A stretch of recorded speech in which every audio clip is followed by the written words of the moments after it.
Assalamualaikum warahmatullahi wabarakatuh.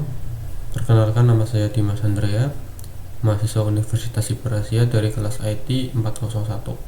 Pada kesempatan kali ini saya akan melakukan presentasi mengenai tugas UAS dari mata kuliah Interaksi Manusia dan Komputer, dimana pada UAS ini kita disuruh untuk melakukan analisa aplikasi, salah satu aplikasi, dan saya memilih aplikasi TikTok dari sisi IMK. Langsung saja. Analisa yang pertama yakni analisa mengenai SWOT atau analisa SWOT ya, dimana yang pertama ada strength atau kekuatan, dimana ada beberapa poin. Yang pertama adalah popularitas global yang besar dengan lebih dari 1 miliar pengguna aktif setiap bulannya dari TikTok. TikTok juga memiliki format video pendek yang unik dan kreatif yang menarik perhatian banyak pengguna.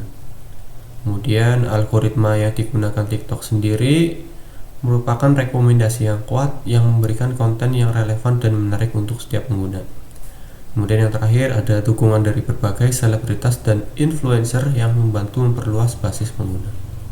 Kemudian analisa yang kedua ada weakness atau kelemahan, mana ada 2 poin. Yang pertama adalah TikTok memiliki kontroversi terkait privasi dan keamanan data yang dapat menimbulkan kekhawatiran terhadap pengguna aplikasi ini. Kemudian, konten yang tidak pantas atau tidak aman kadang-kadang muncul di platform TikTok sendiri, meskipun upaya telah dilakukan untuk memfilter konten yang sesuai. Kemudian yang ketiga ada opportunities atau peluang. Ada 2 poin. Yang pertama adalah potensi besar untuk pendapatan dari periklanan dan kemitraan dengan merek dan pengiklan. Kemudian ada pengembangan lebih lanjut dari fitur-fitur kreatif dan inovatif untuk meningkatkan keterlibatan pengguna. Kemudian yang terakhir ada threats atau ancaman. Ada 2 poin dari TikTok atau ancaman dari TikTok itu. Yang pertama adalah ancaman dari regulasi dan larangan di beberapa negara terkait dengan adanya isu privasi dan keamanan data.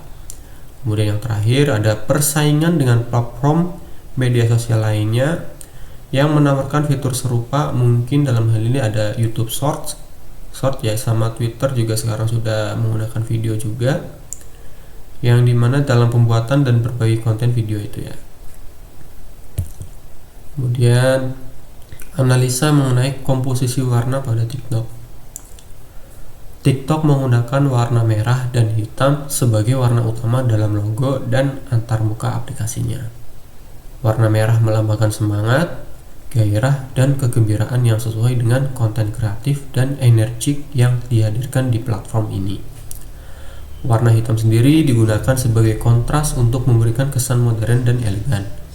Selain itu, aplikasi TikTok juga menggunakan warna putih untuk menyajikan tampilan yang bersih dan rapi.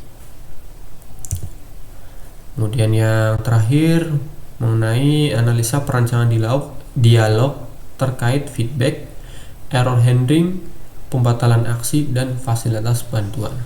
Yang pertama ada feedback, di mana TikTok memiliki fitur komentar, like, dan share yang memungkinkan pengguna memberikan feedback pada konten yang mereka nikmati. Selain itu, pengguna juga dapat memberikan feedback tentang masalah atau pelanggaran yang terjadi pada konten melalui fitur pelaporan.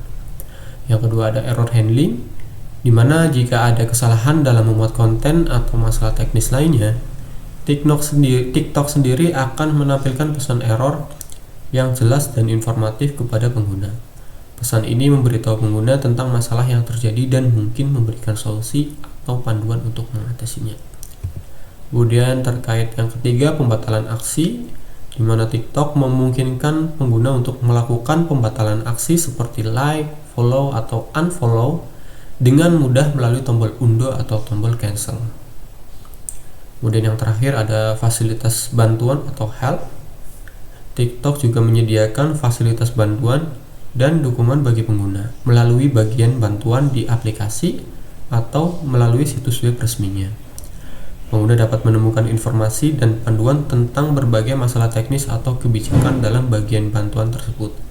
Selain itu, TikTok juga menyediakan pusat sumber daya untuk membuat konten yang mencakup tips dan panduan untuk meningkatkan kualitas dan visibilitas konten mereka sendiri. Baik, itu saja presentasi yang saya berikan. Terima kasih, mohon maaf apabila ada kesalahan dalam pengucapan. Wassalamualaikum warahmatullahi wabarakatuh.